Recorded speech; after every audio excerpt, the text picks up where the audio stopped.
¿Qué tal? Muy buenas noches, ¿cómo les va? Como siempre les digo, para mí es un honor presentarles Córdoba al mundo desde Canal C. E inevitablemente en la historia de este programa, siempre los días lunes, nos ha tocado bailar con la más fea para algunos, la más linda para nosotros, porque los periodistas, cuando ocurren cosas como las que están pasando en la actualidad, estamos como en nuestra salsa. Por supuesto que no nos gustaría que estas cosas sucedan, pero evidentemente el mundo se mueve así. Y nos estamos refiriendo concretamente a esta crisis bancaria que se está produciendo en los Estados Unidos. Y como les decimos siempre, lo que vamos a decir a partir de este momento tiene una duración limitada, sobre todo porque en este momento son las 4 de la tarde. Nosotros es la hora en que grabamos este programa, que sale al aire a las 22. A esta hora están cerrando los mercados en la costa este de los Estados Unidos, pero hay que tener en cuenta que Estados Unidos tiene 3 horarios, un horario del medio y un horario de la costa oeste, pero después todavía queda Hawái, que está un poquito más lejos. Y digamos así, este mercado, esta bolsa de Hawái va a estar reflejando un poco más lo que puede significar el efecto que ha tenido el discurso de Joe Biden, el presidente de los Estados Unidos, que tuvo una palabra o palabras similares muchas veces que las hemos escuchado aquí en Argentina, pero para Estados Unidos esto es inconcebible, decirles a los ciudadanos norteamericanos que tengan confianza, que sus depósitos en los bancos están seguros y que van a poder retirar sus depósitos, porque allí hasta corría el rumor de un corralito. Nosotros en ese sentido tenemos una muy mala memoria. Lo que pasa es que en Estados Unidos tienen buena memoria por lo ocurrido con Lehman Brothers hace 15 años y eso provocó una crisis global económica. Eso lo quiere evitar Estados Unidos y por eso estas palabras de Joe Biden en el sentido de que van a salir en apoyo fundamentalmente del Silicon Valley Bank, que ha sido el primero en quebrar, pero ha arrastrado al Signature Bank y más recientemente al Silvergate Bank. Es decir, son 3 los bancos que han quebrado en los Estados Unidos. Para que ustedes tengan idea de lo que significa la repercusión internacional, rápidamente, por ejemplo, en el Reino Unido, intervino el Banco de Inglaterra, comenzó a intervenir cuando ya había versiones de que esta quiebra se venía el viernes pasado. Y de tal manera, la sucursal de Silicon Valley en Gran Bretaña ha sido adquirida, ¿saben por cuánto? 1 libra esterlina. Sí, efectivamente, como ustedes escuchan, el HSBC, que es el Banco de Inglaterra que ha comprado esta sucursal británica del Silicon Valley, salió rápidamente a decirles a todos los clientes de este banco que ellos van a respetar todos sus compromisos y sobre todo van a seguir apoyando a las empresas tecnológicas. ¿Por qué? Porque hay que tener en cuenta que hay un crecimiento muy importante de las empresas tecnológicas y startups en la Gran Bretaña, que están ocupando ahora, no como hasta hace varios años atrás, un lugar muy importante dentro de la economía británica. Y ya se sabe que la economía británica no está floreciente, sobre todo a partir del momento en que se separaron del mercado común europeo. En el mercado común hay también algunas palabras por parte del Banco Europeo en el sentido de que no esperan de que haya un contagio similar a que se produjo como en el caso de Lehman Brothers. Pero eso está ocurriendo en este momento. Habrá que ver qué es lo que sucede concretamente en las próximas horas. Esta que estamos haciendo nosotros, que le estamos dando a conocer cuáles son las noticias rápidas que están en este momento en todos los portales, es una parte de lo que está aconteciendo. Pero hay que ver lo que puede esperarse y lo que hay un poco debajo de esta realidad. Y por eso lo hemos convocado a un especialista como es Marcelo Capello, quien es nada más y nada menos que el vicepresidente general de la Fundación Mediterránea. Bueno, ya hablé demasiado, contame vos, a ver. Bueno, Gustavo, gracias por la invitación.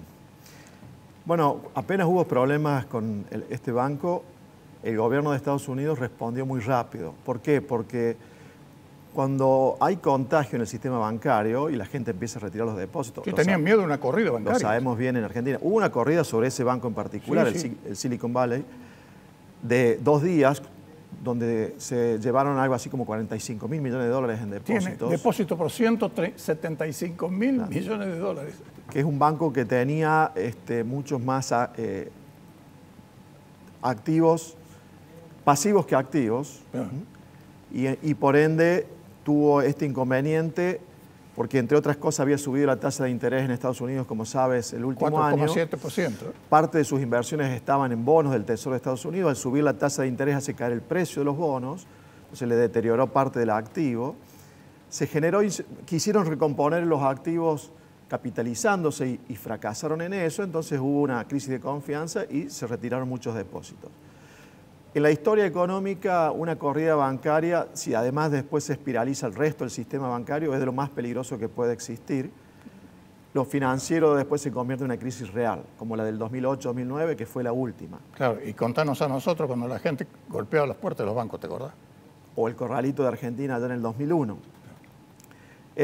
Por eso actuaron rápido. Además, después de la crisis 2008-2009, han sancionado una ley que les permite actuar más rápido en el salvataje, uno diría a los bancos, pero en realidad es a los depositantes de los bancos. Es decir, que el gobierno de Estados Unidos acude para salvar a los depositantes, que no pierdan su dinero, no a los bancarios. Y eso el presidente de Estados Unidos lo ha remarcado, y lo había hecho Obama también, porque con el rescate del 2008-2009, después ocurrió de que muchos bancos que habían sido rescatados, al año estaban distribuyendo utilidades y unos bonos de altísimo valor a sus directivos. Claro, efectivamente. Entonces, la sociedad de Estados Unidos dijo, pero gastamos miles de millones, de billones de dólares en rescatar bancos y resulta que ahora se pagan bonos de 1 millón, 2 millones de dólares para los directivos.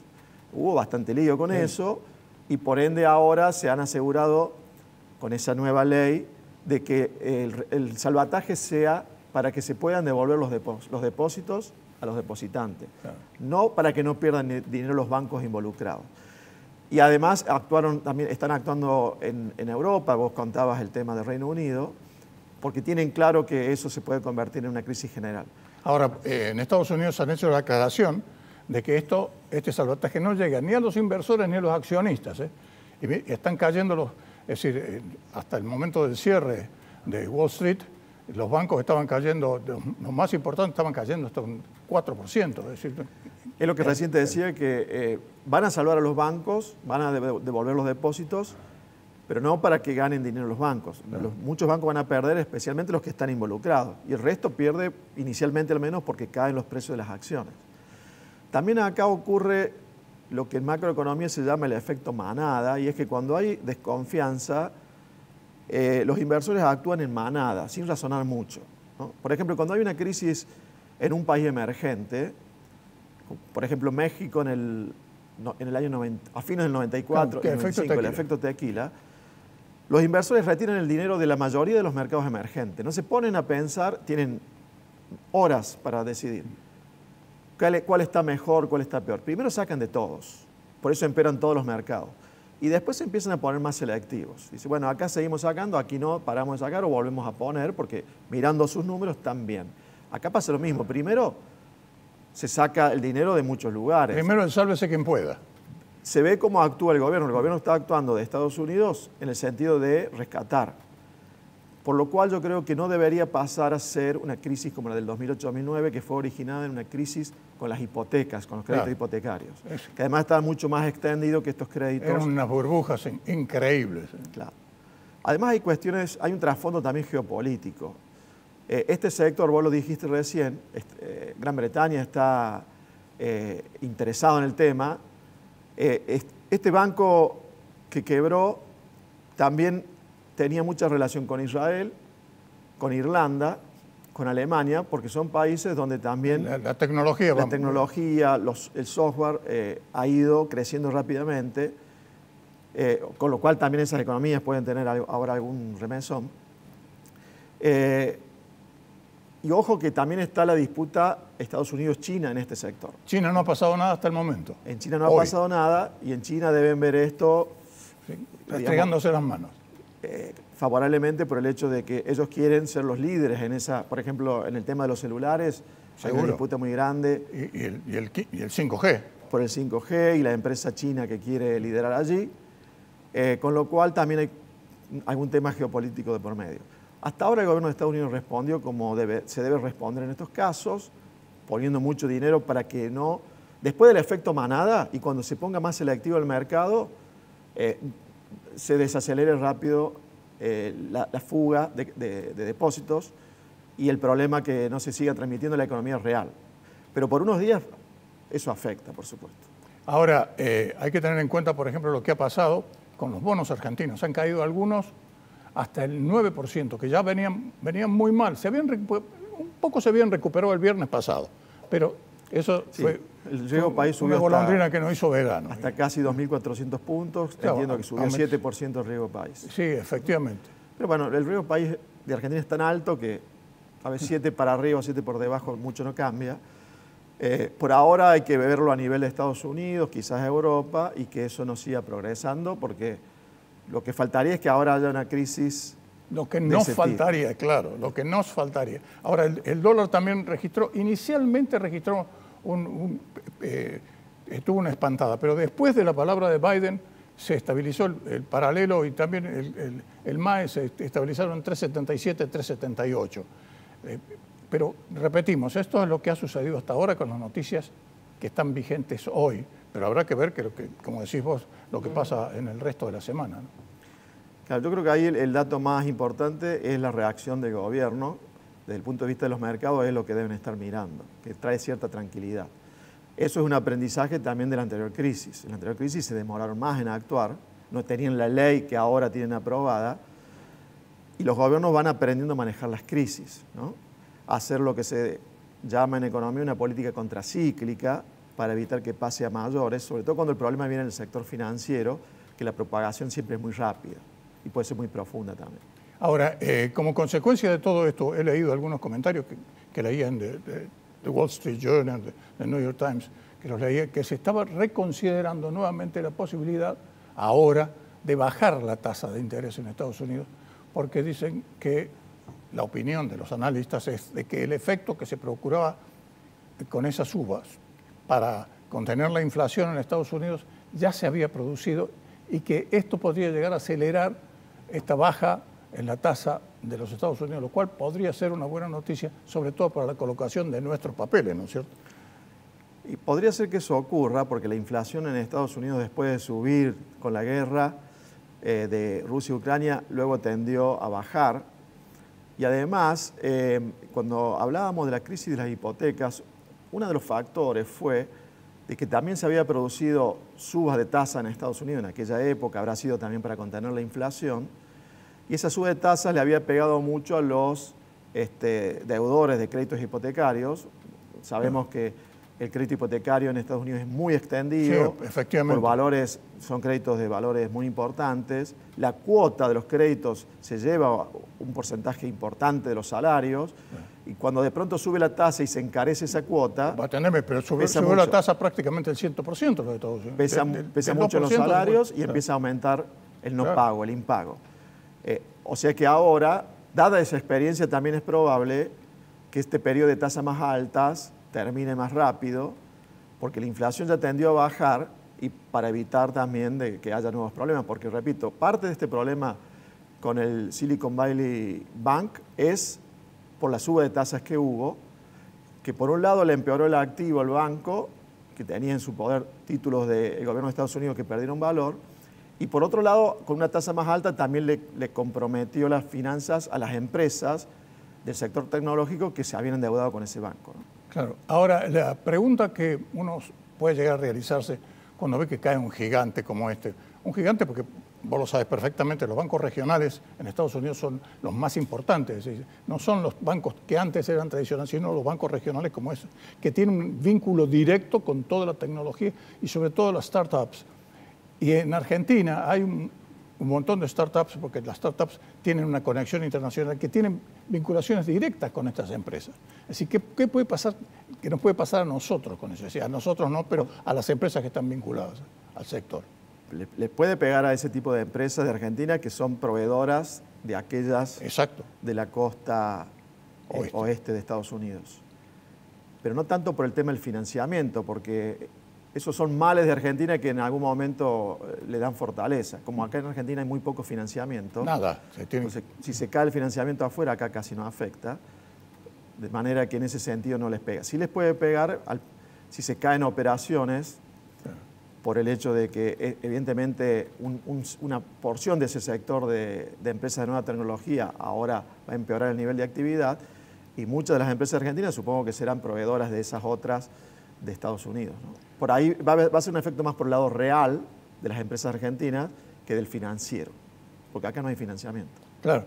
Bueno, por supuesto este tema nos ha llevado la mayor parte del reportaje, pero queríamos hablar, por ejemplo, de cómo se le agua la buena noticia al gobierno argentino, porque hay un acuerdo con el Fondo Monetario Internacional, nos van a mandar nomás 5.200 millones de dólares, nos van a perdonar las exigencias, los compromisos que había en materia de reservas para el Banco Central, que eso lo estaban esperando cuando llegaron esas noticias, que fuera todo pum para arriba, es decir, todo dólar para abajo, acciones en alza. Respecto a Argentina, después seguramente lo tenés invitado a un especialista en temas agropecuarios y él va a dar los números finos. Gonzalo Augusto, el economista de la Bolsa de Cereales. Él te va a dar los números finos de cuánto puede impactar en términos de divisas, de producción. Ahora, en la macro se va a hacer sentir.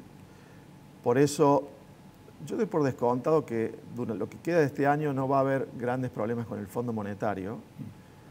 Es como que, como dice Juan Carlos de Pablo, ni Argentina quiere pagar y el fondo sabe que tampoco va a cobrar.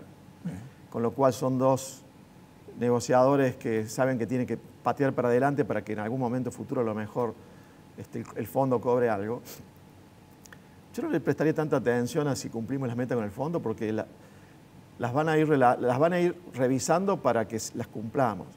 Porque ¿qué va a ir a decir el ministro de Economía? Bueno, así como el año pasado dijo, por la guerra se encareció el gas y se nos encarecieron las importaciones de gas, o sea, no es culpa nuestra, es un factor exógeno, y ahora va a decir lo mismo. Por el clima va a haber menos dólares, no es que el ministro se equivocó, sino que el clima es algo exógeno, no lo manejamos, y el fondo va a acceder. En realidad lo que hay que ver es, sin esos dólares de este año, que después Gonzalo va a dar su pronóstico de cuántos van a ser la pérdida de divisas, cómo llega el gobierno actual a las elecciones y después a diciembre a hacer el recambio de gobierno, dado que ya eran muy escasas las reservas. Efectivamente. Yo te anticipo mi opinión, es que el ministro va a seguir rascando por donde sea para no devaluar mucho el peso, que es lo que viene haciendo, para dejarle al próximo gobierno esa tarea ingrata de sincerar muchas variables, entre ellas el tipo de cambio oficial. Pero ahora el dinero ese que va a faltar es bastante más grande de lo que antes pensábamos, ¿no? Entonces a lo mejor vienen esos 5.000 millones de dólares que vos decías a través de los DEG. Va a haber menos importaciones de gas este año porque el gas ya no está tan caro como el año pasado. Aparentemente ahí sería un ahorro de 4.000 millones de dólares. Parece que en turismo también vamos a ahorrar algo después que se aumentaron los impuestos al turismo, a los viajes al exterior. Pero la cuenta de todas maneras todavía sigue dando que si se cae ese dinero que el agro va a aportar menos este año, no se compensa con el resto. Pero yo creo que Massa va a seguir haciendo malabarismo y va a tener que ser la próxima administración quien sincere las variables en Argentina. Gracias, Marcelo. Gracias.